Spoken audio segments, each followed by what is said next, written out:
ADRA began operations in Thailand in 1984, and that was actually the very year when the first officially recognised displaced groups started to cross the border.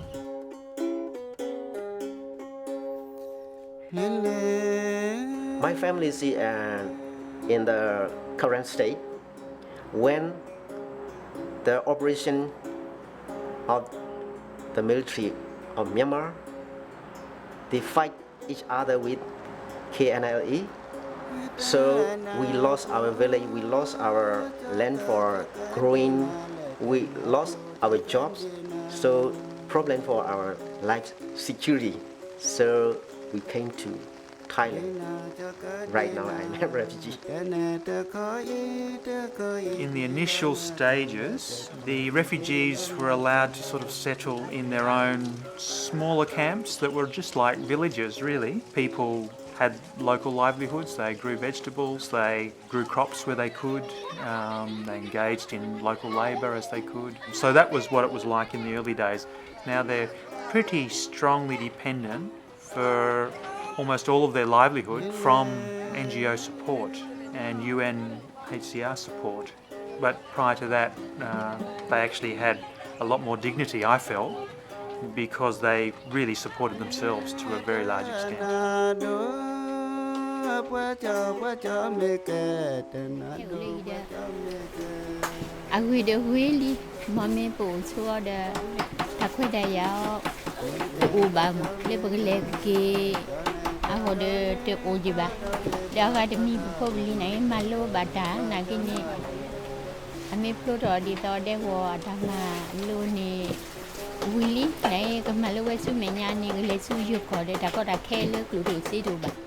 I see a lot more social issues. It's all because of pent-up frustration in the way that the prolonged encampment with very limited opportunities to do anything other than just sit around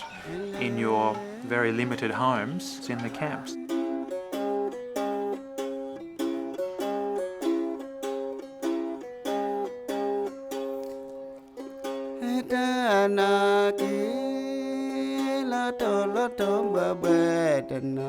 The thrust of the 5-year strategic plan is essentially to move away from a high dependency model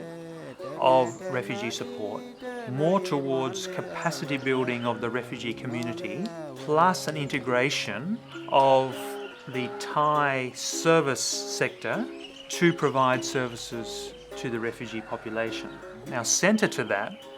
in building self-reliance, of course, means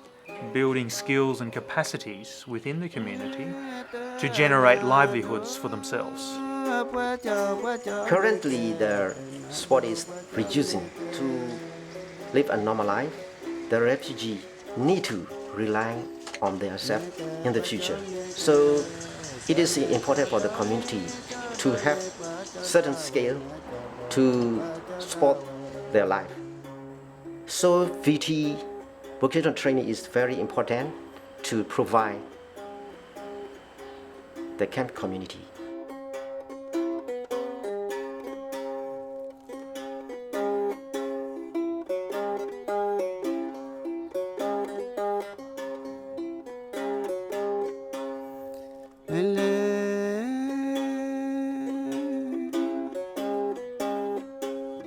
That program has components in traditional skills and also would be more the technical, what would be referred to perhaps more modern skills. The traditional skills have been things like blacksmithing, tin smithing, weaving, basket making, etc.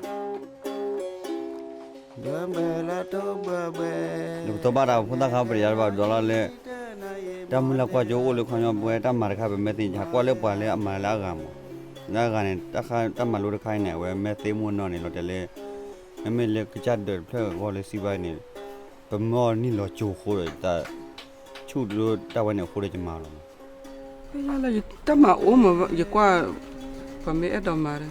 cha do ye ka ma ne lo po mu ro no do du ra ke chu bo ge ba ma The ones where they have developed an area that's linked with the Thai Vocational Training colleges is in the area of small engine mechanics, welding, sheet metal work, tailoring, sewing, hairdressing, barbering, elderly and frail care, plus child care, and also they did a course in radio mechanics. နာမည်ကစောထက်လို့ခေါ်ပါတယ်ကျွန်တော်ဒီနေ့ဖို့ကနေရောက်တာ3နှစ်လောက်ရှိပါပြီဒါပေမဲ့အဲ့ဒီအခက်အခဲကြားနေရတယ်အခုလို့မဆက်ပညာသင်ခွင့်ရတဲ့အတွက်ကျွန်တော်ဥပ္ပေကိုအများကြီးကျေးဇူးတင်ပါတယ်နောက်ပြီးတော့လည်းနိုင်ကနေလူမျိုးအကျိုးတော့လည်းအကျိုးပြုသွားမလို့ဖြစ်ပါတယ်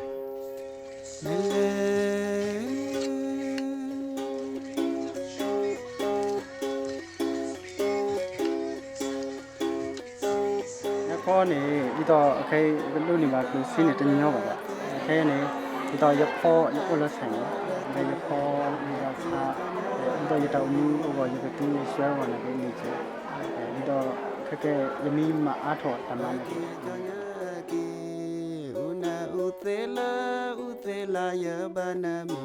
Very clearly, just the direct individual benefit is the dignity of developing and acquiring and proving that you can acquire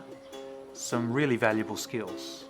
And that has a big psychosocial impact for the students who complete the course and know that they can do it.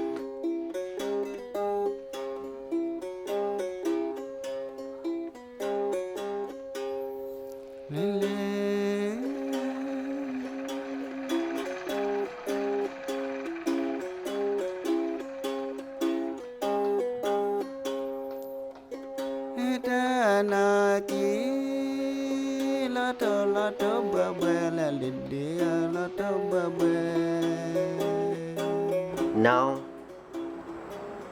the vocational training is very benefit for them to keep themselves normal life and better income and peaceful life without anxiety.